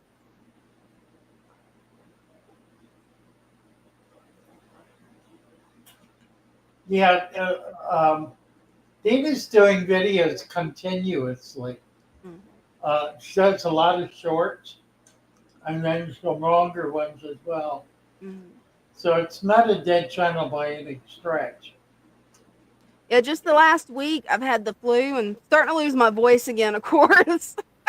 But the last week I just haven't felt up to doing anything more than a few shorts. Yeah, she's got a lot of fun videos too. It's really an enjoyable experience going through her videos. Yeah, I've got a little bit of everything.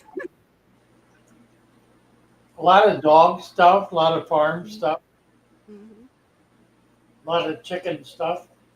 Yep. Lots of fish stuff. Some reviews, some tech stuff.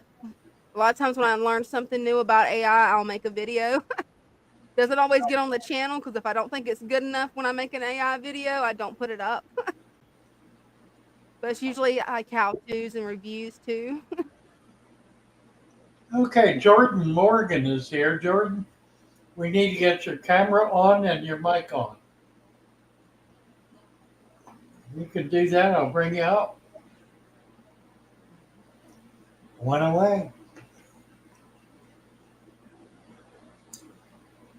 Radina, I got chickens and sell eggs. That's cool. Nice. Nice.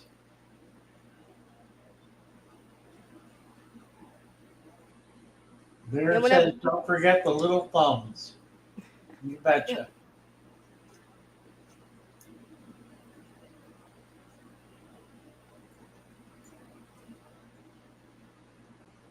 Yeah, right. What else is going on here? Fairy Queens.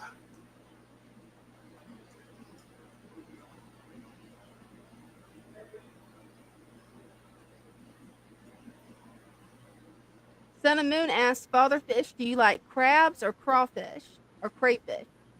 Crabs or crawfish in a fish tank. Well, I don't like crawfish because they eat plants. And crabs are kind of the same problem. The trouble with crabs is they eat everything. No, I've had them. I've had a lot of saltwater crabs in saltwater tanks. And they're pretty cool. I mean, there are a lot of them that are small. Redina says both are yummy. I love blue crab. Mm-hmm. I'm a blue crab aficionado. Crayfish, I ain't much about. Mm-hmm. The bristles eat plants. Sometimes. They don't always. I don't have any now that are. But I think there are conditions, there are circumstances where they will. Crabs are itchy and crayfish are stingy. That's funny. Ah. Pom-pom crab loves chilling. Pom-poms are cool. Those are cute. There are a lot of really neat saltwater crabs. Mm-hmm. The problem with the freshwater crabs is that they're really terrestrial. Mm-hmm. They don't like to stay in the water. So they'll come up and out of the water, and if they can get out of the tank, they'll be all over your house. Oh no! And they are smart too. Yeah. They'll hide from you. If What? they see you coming, they will hide. That's too funny. They're weird. I used to have them get loose in my shop, Mm-hmm. and they would dart underneath tanks and hide behind the legs of racks, and they were a mess.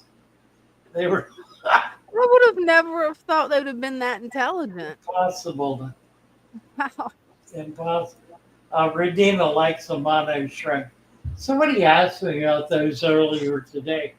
I don't have any Amanos. I really need to get some. The problem is they're a brackish water shrimp. Now I do have a brackish tank here, actually.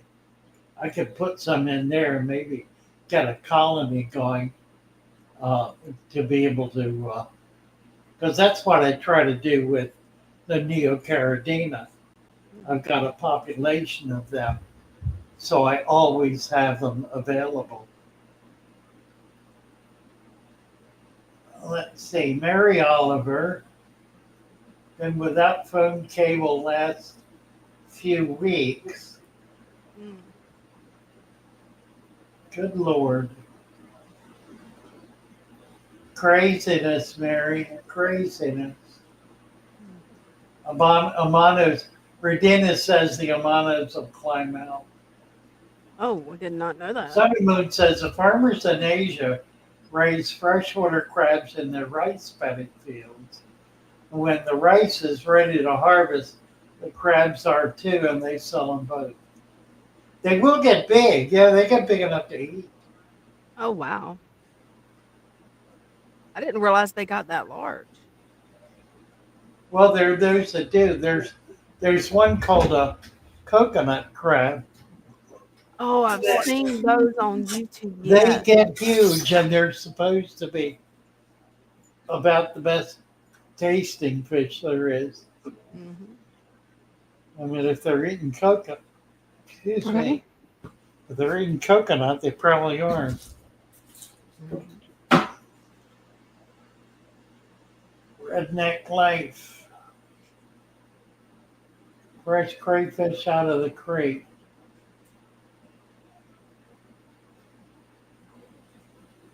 Yeah, Bear says every crab I had in the past would find a way out of the tank. Well, most of those are actually terrestrial crabs. They need to go in the water to keep their gills wet. Mm-hmm. But a lot of them live in trees next to water. The hermit crabs are all the freshwater hermits are all terrestrial. They need water Mm-hmm. um, to be able to, because their gills have to stay wet. But so they'll go in the water long enough to do that, and then they're right back out climbing trees on the lake. I would have never have thought of crabs climbing trees. That is pretty cool. When I think of crabs, I think of the crabs that you see at the Florida beaches, not anything that's going to climb a tree. Yeah, right. Let's see.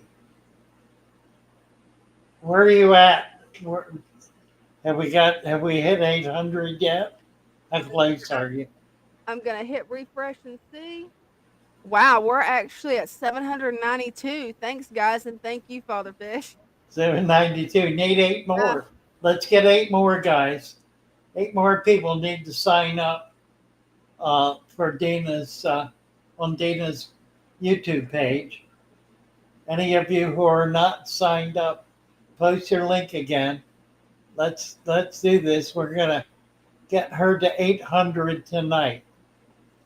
So Yeah, I we appreciate it, guys. need eight more. We can do this. We can do this. There was somebody. That's. Oh, I know what it was. I was looking at something posted from your Rogerio Lima is apparently on your channel. Yep, I just saw the comment. Hi, and thanks. Give him a wrench. Oh, yeah, thank you for reminding me. I got to give out some wrenches. Right, you need to give out wrenches. Let's see. Need to give Michelle 1, 2, and Wild Bill. If you guys want to keep your wrenches, make sure you subscribe, because if not, I can't control it. They automatically take it from you. Right, so make sure you subscribe. Mm-hmm. And that's something that YouTube does. Sorry, my boy. That's funny. NC is missing. Where's NC? That's I know he's not here. And he sent me a video, Did Father Fish, that was really interesting. He actually cleaned this deep water sea fish called a monkfish. I don't know if you've ever heard of it. Yeah. He actually showed how to clean it. It was really Oh, impressive. cool. Yeah. It's a very good tasting fish. Yeah, that's what he was saying. Here's Radina. Hi. Can you hear me? Anyways, I thought I would show you, I haven't put the sand too much on those tanks yet, but, well, I did some, but it's so dusty. But this is the betta tank, that one of them. And there he is. See, he's got a lot of color, but he don't have the long fins. He's got short fins. Right. Pretty fish. Yeah, nice color. Yeah. And so I've been adding plants. I added some floaters, which I hate the duckweed. I know, I do too. And I don't know what that is, but I added that plant and a anuba. Yeah. Yes. And then this guy here, he doesn't like the light very dark. I mean very bright. He gets stressed when I put too much light on him. Oh. He starts swimming up and down the tank really, really fast. But I've been adding plants to it gradually as I steal them from the other tank. Yeah, it looks nice. Yeah. Anyways, and eventually it's got that clay soil, I guess. And remember, it was already stocked and done this way before I got them. So I'm adding sand gradually. But I had read something that this type of soil is supposed to absorb fertilizer, the liquid fertilizer that you put in sometimes is supposed to absorb it. So I wasn't sure if I should cap it or not. I've never heard about It does not. It doesn't? Okay, because No. it's clay based. So Yeah. and it's only 10 months old, so I wasn't going to change it out right away. Right. Maybe when springtime comes, because if you looked outside my window right now, I got snow. Oh my. Anyway, Where do you live? I live in Oregon, Klamath Falls, Oregon. Oh my word. Yeah. Wow. So at an elevation of 4,100 feet. Oh, okay. So you're halfway up the mountain. Oh yeah, yeah. Oh. Just I think our elevation that I have to go over the pass is 5,100. Are you near the coast? No, I'm not near the coast. I'm a good 5 hours from there. I'm near Crater Lake. Oh, all right. Yeah. Okay. Yeah. So I'm near there. So, anyways, I put in here a filter like this, Mhm. and you know it comes up like this, and Yeah, goes, right. But I pulled the floss out and put the sponge in it. Okay. So that seems to work pretty well. The other filters that I had that weren't like that were you had to prime them, and Right. that was a pain in the. I bet. I hated priming them. Anytime you unplugged it or anything, you'd have to prime it again. And of course, these guys, the snails are getting their zucchini. Very good. Oh yeah. And I got them some minerals because, like this one here, see how white his shell is? Mhm. I just got those. Those So are. you can crush eggshell. Yes, I have lots of that. Do you? Yeah, That works I great. do that every day. buckets of eggshell. Yeah, right. Anyways, well, you're probably tired of looking at my tank, so. Well, it's But- nice, Regina. Thank you. They're Okay, beautiful. so it was nice talking to you, or You talking too. at you, I should say. I didn't give you guys much time to say All nothing. right. Appreciate it. Merry Thank you. Christmas to you. Merry Christmas. Bye-bye. Bye, Regina.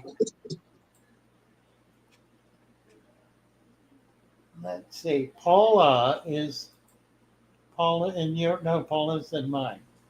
4 diamond pearl angelfish and a full grown rescue. One night, one of the 4 diamonds vanished. What could have happened? Really interesting question. Mhm. Let's see what I need. Hold on a minute. We'll get you a wrench.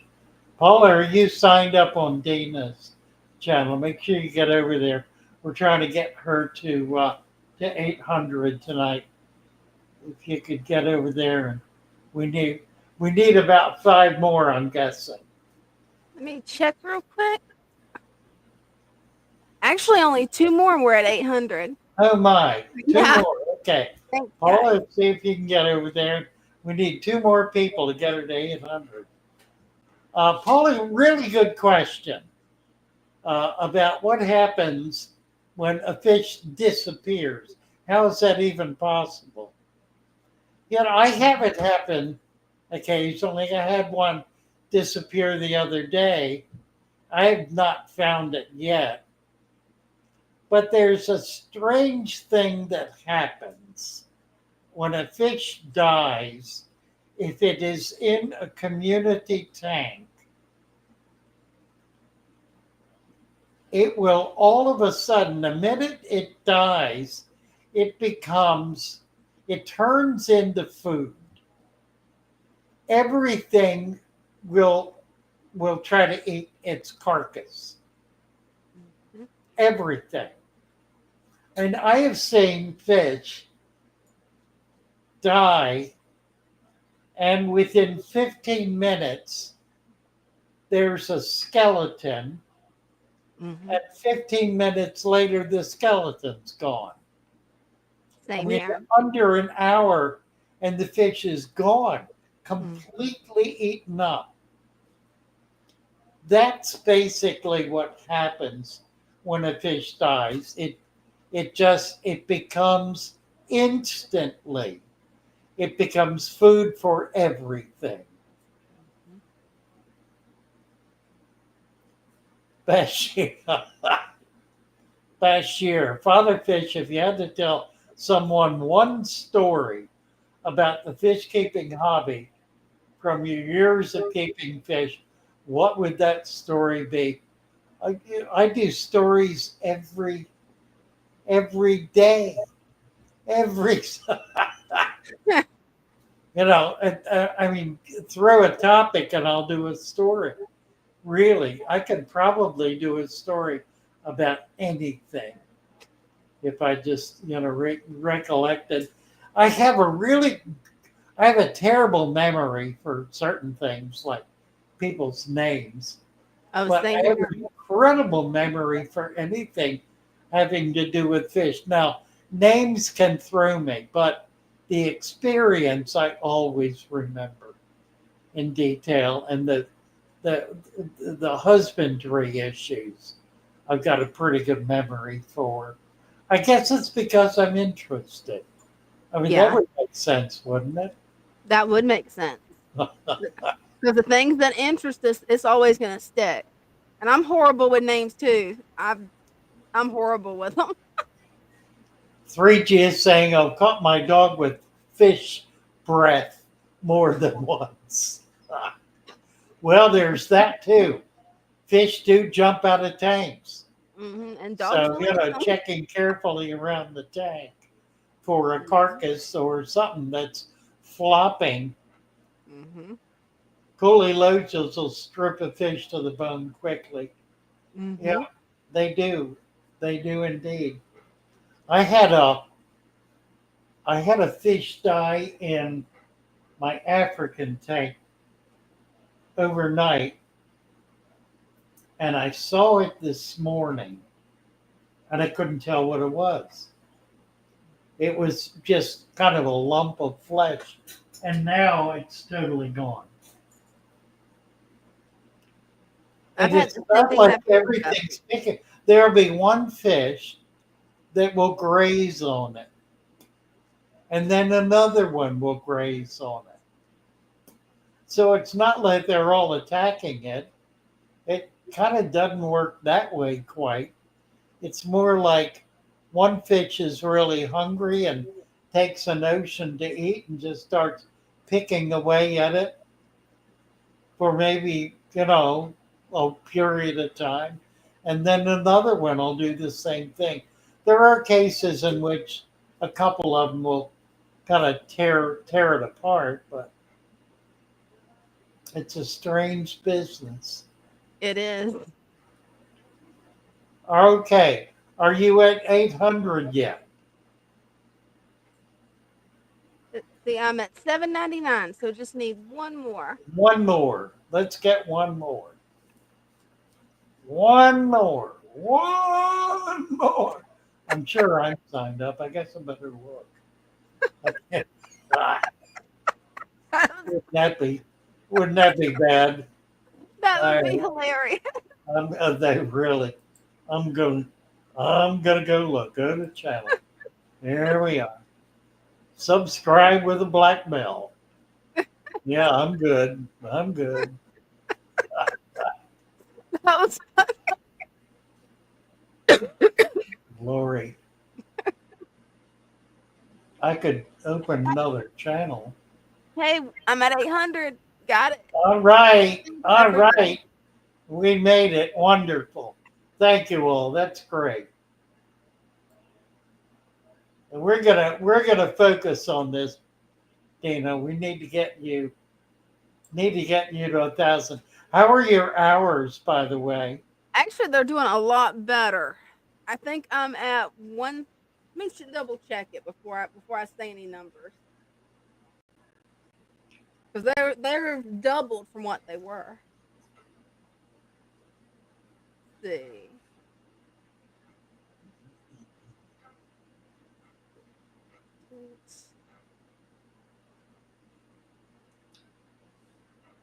I think they've changed that, haven't they? It used to be 4,000. Yeah, and they changed the way it works on the app. So I need to go into YouTube on the computer. That's strange. Let's see. Caring for animals. Let's get over there and Oh yeah, I've already subscribed. you know,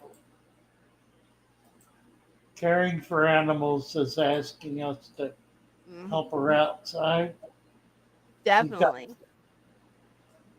We can get we need to help caring for animals along. Yeah, Just absolutely. getting started.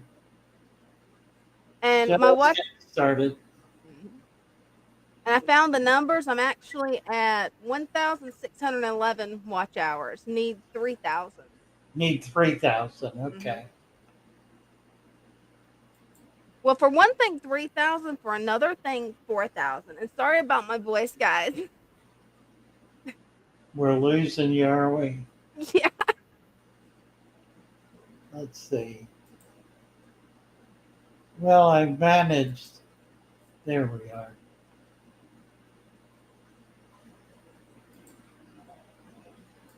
Brenda just signed up for caring for animals. I just signed up. Yeah, me too. We got you to 50. You'll get there. How are we doing time wise? We got about 10 minutes.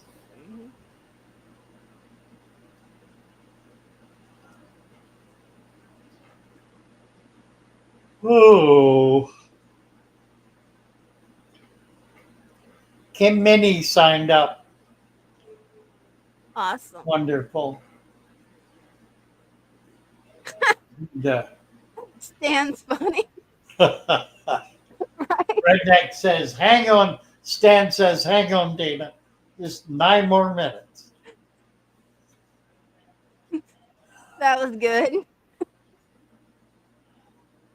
Oh my God. Yeah, I want to develop. I want to develop a legal thesis that takes the position that government has no authority over the relationship between human beings and the natural world other than property rights. In other words, I don't believe that the government can legally justify environmental laws. I think that is outside the purview because it goes to the essential nature of man and God. It becomes, in effect, an intrusion upon one's religious life. Absolutely. Now, relationship with nature is not exactly. I mean, I'm not saying that nature is God. What I am saying is that nature is God's purview and not government's purview. That government has no authority over nature qua nature. Property rights are a separate issue. But banning the possession of a given animal, for example, or as in the case was just described here, insisting that people register with the government if they want to own a fish or a pet of some sort, I think blurs the line and is has questionable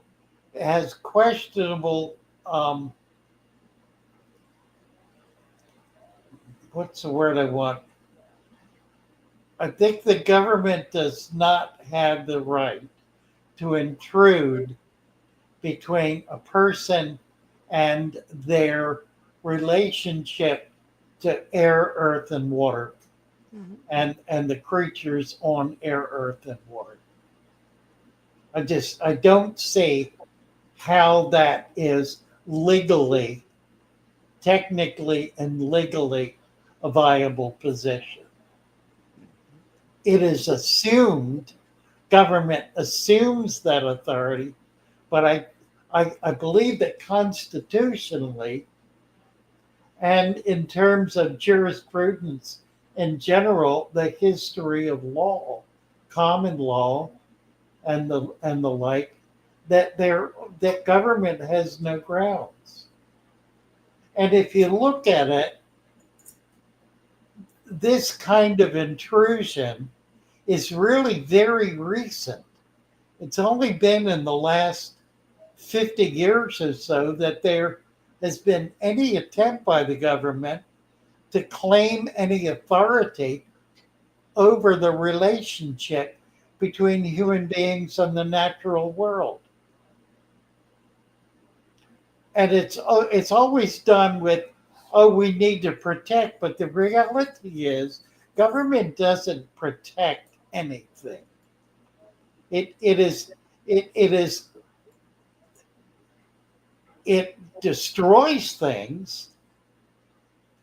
It it dominates things. It takes things from people, life, liberty, and the pursuit of happiness. It, government works, government works in such a way as to be restricting and confining, and there are times when that's appropriate, I suppose. But I don't believe it is appropriate at all for the government to tell me what kind of fish I can keep, what I can do in my relationship to animals or environments on my own property. I don't believe they have that right at all. They have no more authority over the birds of the air than any individual does. They have no right. The government has no right to determine or judge my relationship with the natural world.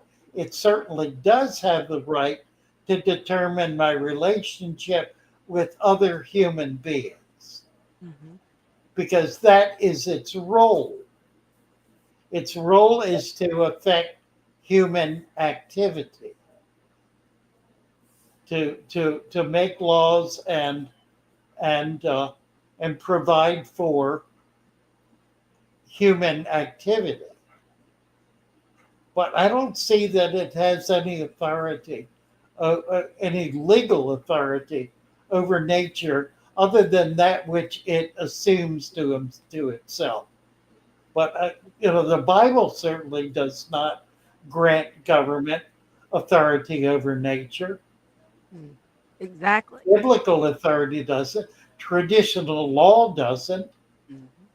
This is all a very new, very recent development in which the government is taking upon itself the right to determine what fish will be taken out of the sea. Yeah.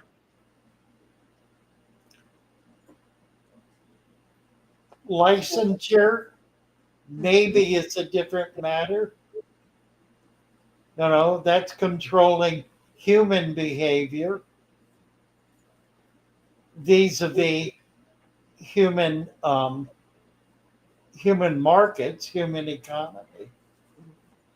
But I'm not talking about buying and selling. I'm talking about the ability of a 5-year-old child to walk into a stream in the state of Maryland and turn over a rock. Absolutely. Got a lot of states you can't do that. In Maryland, you can. In Maryland, a 5-year-old child cannot turn over a rock in a creek. That is an evil abomination. Yeah, it is. An evil abomination. That is straight from the pit of hell. That is fundamentally cruel and inhuman, and denies the the the, the essential fundamental God-given right of human beings to be to be alive and functioning in the natural world. Absolutely. And the government, as far as I am concerned, has no authority whatsoever over the natural world. It can act in such a way as to encourage what it may deem to be appropriate or healthy behavior. That's fine as far as it goes. But to pass laws and to create punishments for abuse of the natural world. I just lost my channel here. Let's see.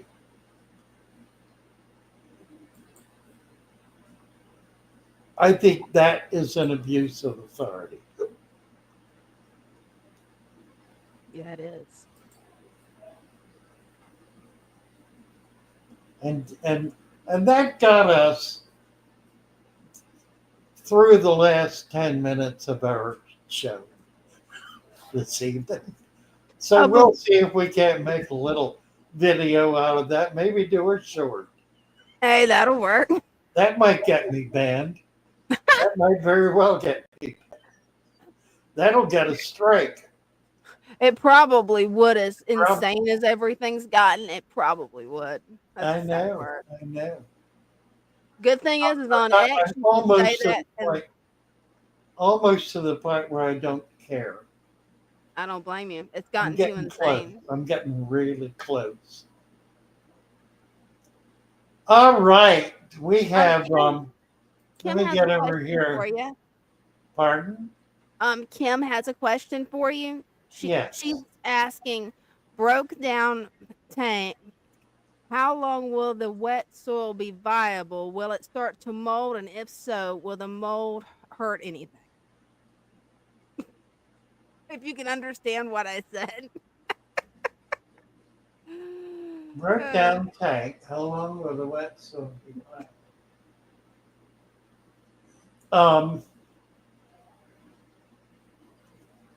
Well, there are two things you can do. You can spread it out and kind of let it dry. You can put it in a bucket and let it rot. Um, it- for the sake of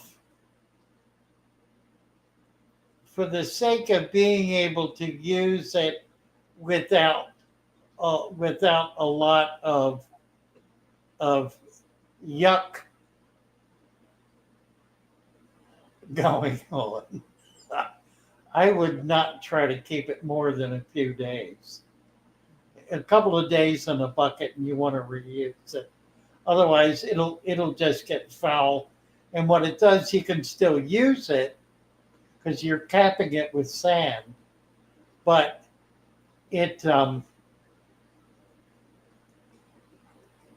less than desirable. If you're going to keep it for a long period of time out of water, what I would do is skim as much sand off as you can, and then put it in a tray, the biggest tray you can, or even spread it out on a tarp and let it dry out. You're safer doing that if you're going to keep it for more than a few days, like a week, 2 weeks, a month. I would just let it dry out. I don't like the idea of putting smelly, rotten dirt in the tank it probably is okay because you're capping it, with a couple inches of sand.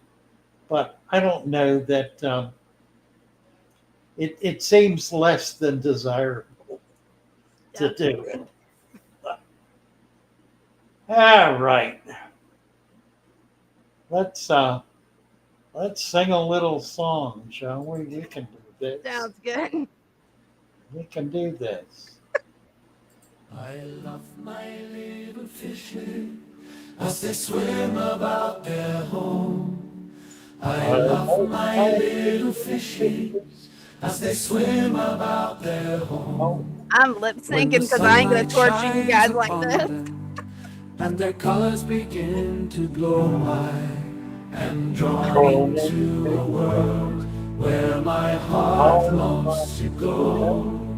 I imagine scenes of beauty and feel the warmth of love. I love my little fishes as they swim about their home. I have traveled the world over, but never found a peace that comes from watching my fishies as they swim about their home. My heart is happy and I am content to sit and watch them swim. I will not be alone while these fishies are in my home. When the sunlight shines upon them and their colors begin to glow, I am drawn into a world where my heart longs to go. I imagine scenes of beauty and feel the warmth of love. I love my little fishes as they swim about their home. Well, good night, all. Good night, everybody. Love y'all. Nice to be with you. Yeah, Night, Dina. Night. Night, Redneck. Night, redneck. Good night. Night, Daniel.